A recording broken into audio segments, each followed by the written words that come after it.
Hey guys, this is Helena with Glass Factory, and I have Aurelia joining us again today. How are you doing?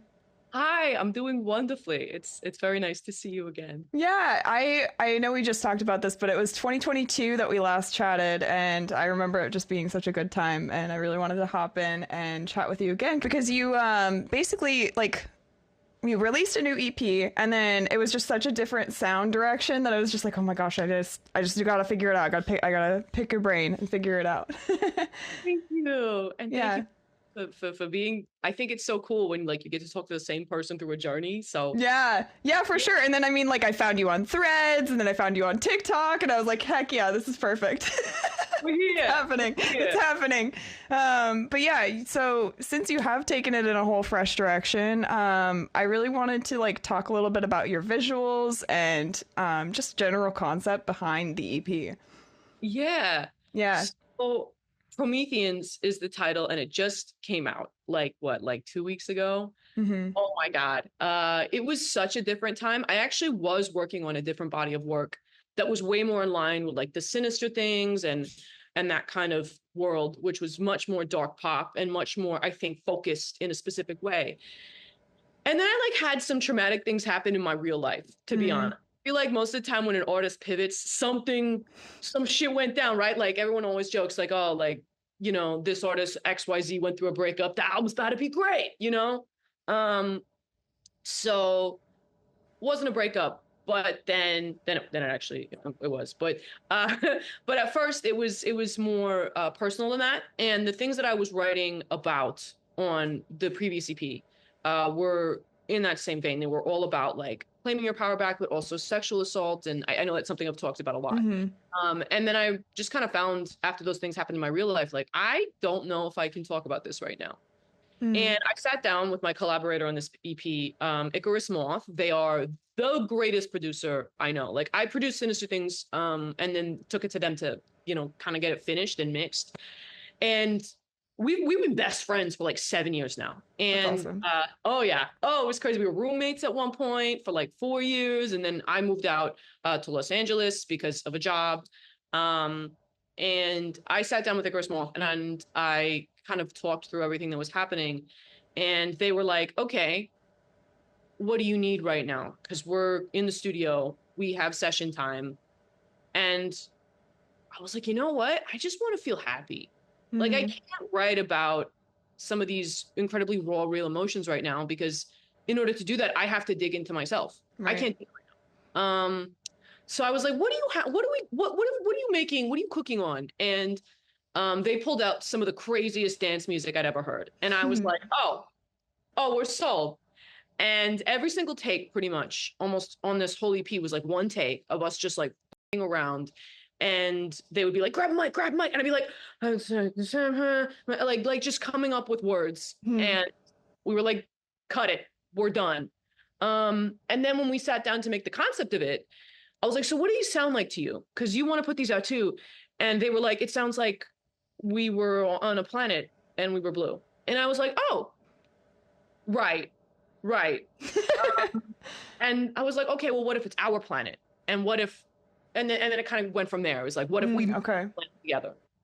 And that was kind of the going to the races of it. Cool. Yeah. Yeah, so and then it evolved from there and you created a whole like visual concept album kinda? Yeah. A concept Yeah. it ended up being. It was really interesting because I've never done anything like that where Mm-hmm. like most of my shit is like grounded in my life. This is Mm-hmm. not grounded in my life. This was like it was so funny because I'd like start to maybe sort of conceptualize and see parts of myself in the alien characters that we were making, but it was more just like, so what are the rules for the planet? Like it was Yeah. just so different. And that That's was cool. really fun. Yeah. Yeah, how do you think that that's like changed your whole songwriting direction now that you went such a different direction? Oh yeah, that's such a good question. I actually think it made me chill the fuck out. Hmm. I think it made me chill out a lot. Like I think for a hot minute, I was super focused on like, I need to tell my pain and I need to like, give voice to these feelings. And like, I think this record helped me realize like, well, like, what if you didn't do all that? You Hmm. know, what if you just didn't think as much about why you had to say things and just said what was in your heart?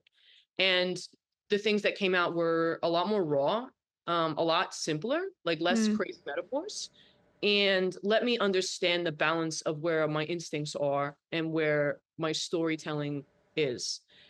So that, and then I think I just have grown as a producer a lot because I was in the chair a lot for this record as well, and a lot of the stuff that I was inspired by was a lot more like The Prodigy and Skrillex, Cool. Sophie. Sophie was a huge inspiration, and since I've been just doing a lot more of that, I think it's more fun and a lot more unique. So I'm proud of that. Yeah, there we go. That's how we. Yeah. Yeah, that's really cool too, because like you did touch on this, but there were more raw aspects to the EP too that didn't necessarily like intentionally put in, but it still came out regardless, which I think is really cool. Thank you. Yeah. Okay, so your visuals are deeply tied to your work as a photographer and a visual artist. How does your approach to visual storytelling influence your music? I know it was kind of like Oh, whoa. the other way around, but Yeah. No, totally. I think I have actually written songs with a visual concept in mind before, but with this, it was not the case. With this, Icarus Mall turned to me and was like, okay, well, like, what if we do? And what's cool about being a visual artist and a photographer and having like years of that training, right, is that the minute that an idea comes along that I agree with, I go, perfect. Okay, so this is what we're going to need. This is how our budget's going to be, like all these things. And so that was really fun, I think, to be honest, to start just immediately with an interesting concept, start pulling in all these other ideas. I think visually, this EP was also pulling from a lot of archival footage. I was constantly looking at references from like the 1960s and the space age and the movie The Fifth Element, and like trying to do space in a different way. Cause I feel like we get a lot of like these weird, okay, I don't want to say weird, but VFX and AI looking worlds. And for me, I was like, no, everything needs to be practical. Everything needs to be very grounded. And I think that did influence the writing as well, because nothing we really did wasn't at least a little bit grounded in something human and whatnot. But yeah, I mean, I love shooting visuals. I think that's one of the big things that I honestly has set me apart, is that I'm able to use images in my head. And I think it comes across in my writing a lot, as I try and pick things that are very visceral. And to make this EP was part of that too. And I don't know, I think they fed into one another. Yeah. The last track we finished was Fractured. Actually, all the other tracks were pretty much done even before the alien concept. By the time we got to Fractured, we were kind of in space. I have a music video coming out for that I'm so excited for. But yeah, I think it really did actually make the lyrics stronger to have that visual in mind. That's really cool. And then I love how you brought up like 1960s and sci-fi around then, because that's just like the golden age of like not necessarily television, but like that specific niche, that specific genre. I mean, like the Star Trek, the Star Wars, yeah. No, absolutely. I'm a huge Doctor Who fan, and my dad is a Trekkie, and my high school crush, one of many, one of them was Mark Okrand, the creator of Klingon, who also nice Atlantean for the Disney movie. Wow. There's like a video of him on the internet somewhere where he's like in the 80s talking about the breakdown of Klingon, and like to hear a little sweet, incredibly intelligent man with glasses just like yap about languages, it does something to me. Yeah. So like to do this EP was so special because I was very much inspired by another person who had made a fake language that I was doing it for like Star Trek and things like that. Like that's so cool to me. Yeah. And yeah, I don't know. I agree with you that that's like the most special age of cinema, because everything was practical and there's a lot more heart. There's a lot more heart. Yeah, and then also it wasn't taking itself too seriously. Yeah, like everything's so serious now, and I'm like, we need a little bit of that back. Like, what happened? No, we need to be so goofy. Yeah. So like, I actually have. I'm gonna grab a prop. Yeah, go ahead. I have to show it to you. It's so funny. But okay, here we go. One of the things that we have in the Fracture video, which is not out yet, so exclusive, Glass Factory. Yes. Is we have Icarus Moth in it as an alien who's like missing a long distance relationship, because it's about a long distance relationship. So I had bro in an alien kitchen eating alien cereal which I designed. I designed it. That's so It's cool. the galactic cereal of the future is what that says. It's like so stupid. I made like a put an alien through the maze. Like Oh my it's gosh. so like it says supernova, I survive, which is one of the other tracks, right? Like we just wanted things to be as whimsical and as fun as possible. Everybody's so sad right now and serious. And to me, working on this EP and painting myself blue and, you know, running around the subway in New York and the desert and all these things, it was this huge escape for me and everybody who worked on it. I Yeah, think there's nothing like a little escapism. this is so cool, but so stupid. Yeah, I love it. And I want this. It's called Ehios because the vocalist on Supernova is Ehio Robo. Mm-hmm.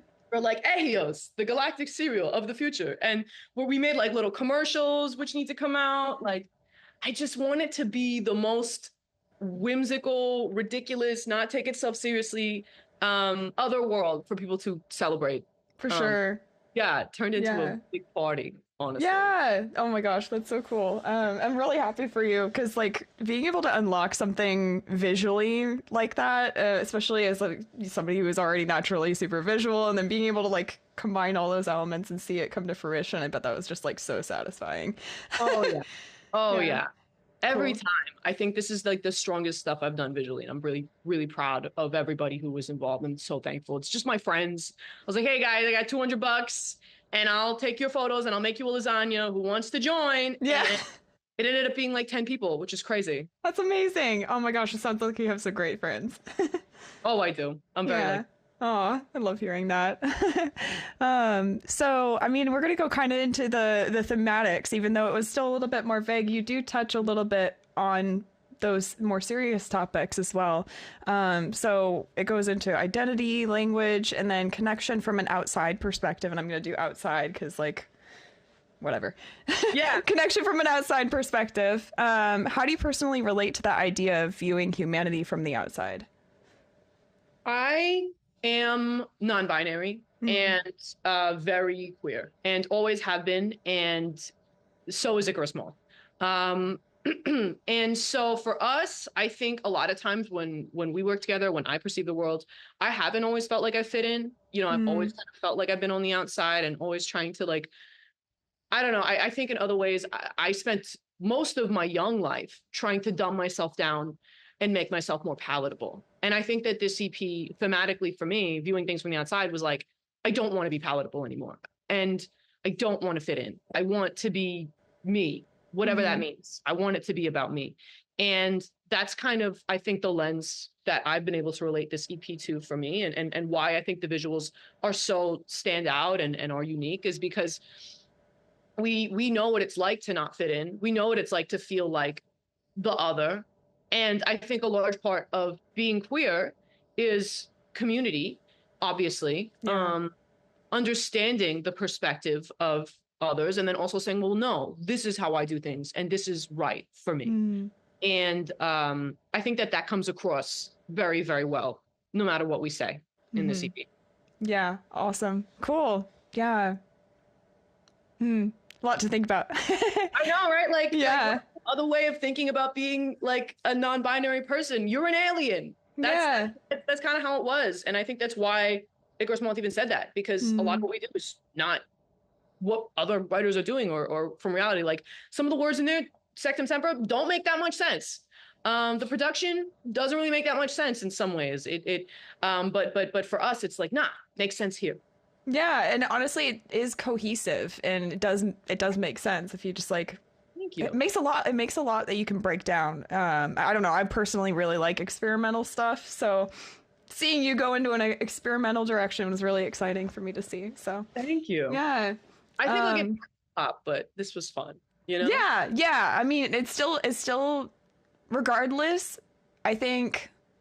I mean, even though experimental is just not, I don't know, you got to hit the audiences, you got to do all that stuff. But at the same time, it's always really cool whenever I get to see that experimental aspects of things, you know? But yeah, speaking on collaborations, how have they fueled your creative freedom in that experimental? Oh, yeah. Well, Icarus Malt and I have the best rapport of any producer I've ever worked with because we've been friends for so long. And Um, with us, it's cool because they'll sit down and start twisting dials, and I'll go, no, no, no, no, no. And I do it. And then they go, ah. And so, Mm. so for us, it becomes a build. Collaboration also honestly makes things even more insane. I think, to be honest, if I weren't around, the music that Icarus Moth would make singularly would be a lot more straight of the mill. But if Icarus Moth weren't around, I think you wouldn't be able to understand what I was doing. So I think there's a really good rapport there, where we Mm. keep each other in check. Having vocalists on this was super fun. We had Echoes and Ehia Robo, the two E's.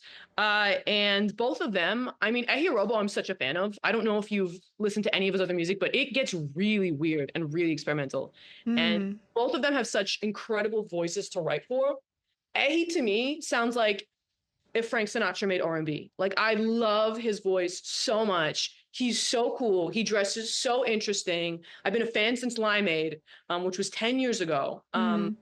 And he'll just do like crazy little things like, oh, is something he does. Ooh, and like, to write for a voice like that is so fun. I can just be like, what if you do this ridiculous riff? And he'll be like, oh, like this? And I'll be like, Yeah.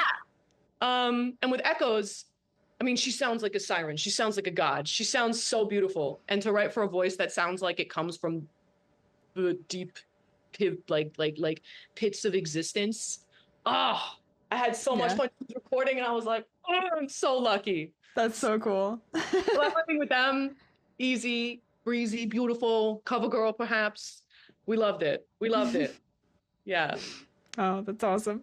So you also described them, the vocals specifically, as freestyled and single takes. And what does that raw spontaneity bring to the emotional core of the songs?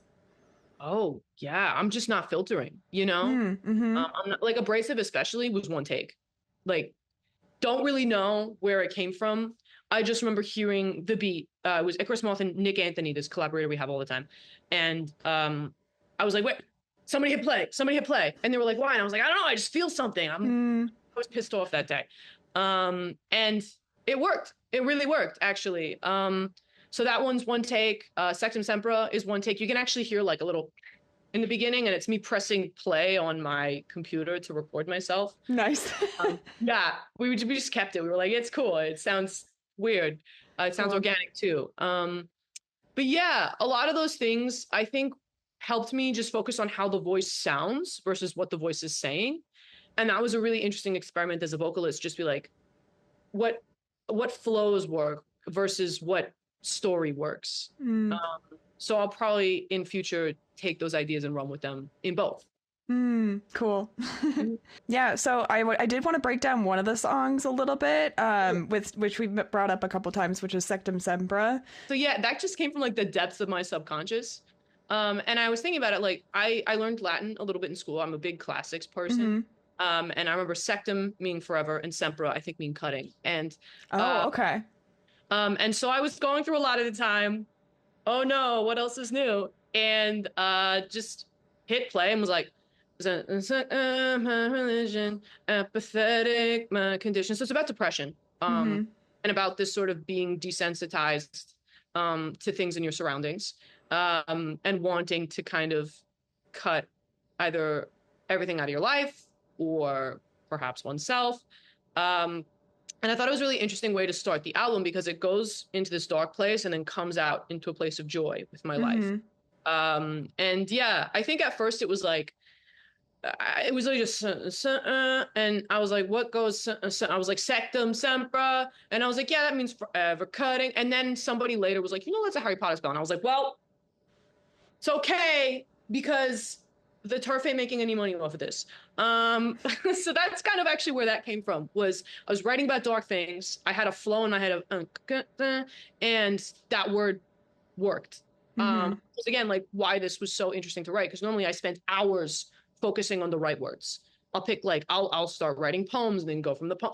This I was like, you know what? That's a wrap. One take. Don't know what. That's a wrap. That's what I was feeling.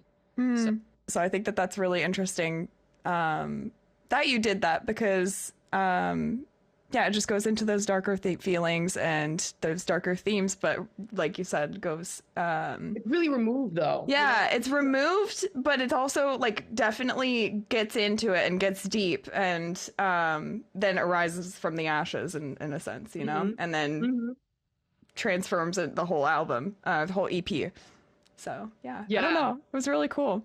Thank Um, you. so you've spoken about PTSD and a personal turning point that led you into songwriting and production, and how did that experience shape your creative voice and this project in particular? Yeah. I think that I got into songwriting because I needed an outlet for all those really frustrating emotions that, to be honest, were too taboo to talk about in real life.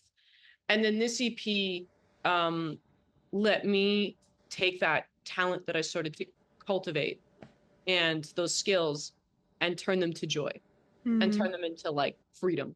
Yeah, And I think that that's so cool that a craft can be your therapy, but then also your freedom. I want, no matter what I do, to always be authentic to myself and continue to use it as an outlet. But for this, I think the outlet ended up being freedom. And I think, to be honest, joy is a really great and powerful act of resistance, no matter what is going on in your life. definitely. To choose to be happy is, I think, a really important thing that I think, to be honest, queer people need right now. Specifically, like my friends who are like me in this community are scared for the administration, for the treatment, for so many things. And for us to choose joy and to choose to continue to celebrate ourselves, no matter what that means, whether it's blue body paint and like alien drag, or, you know, my other friend, Wish Hazel, which is them and a guitar. Um, no matter what, we're choosing joy. We're choosing to exist. And so for me, that's, I think, where the journey is going to continue to be in songwriting and in production. Hmm. Yeah, cool. I love that answer. That was awesome. Thank Thanks for you. sharing. Yeah, of course. Of course. Yeah. How do you hope that listeners engage with Prometheans? Oh my God. I just want everybody to dance. I want everybody to Yeah. smile. I actually did a ton of work, legwork on the back end of things. Like I sent about 50 postcards. In fact, I should send you one after this. I don't know. Yeah, let's do it. Let's do I it. sent about 50 postcards secretly before the EP release that had like the Prometheans language on it with like a link and a password to like leak shit early.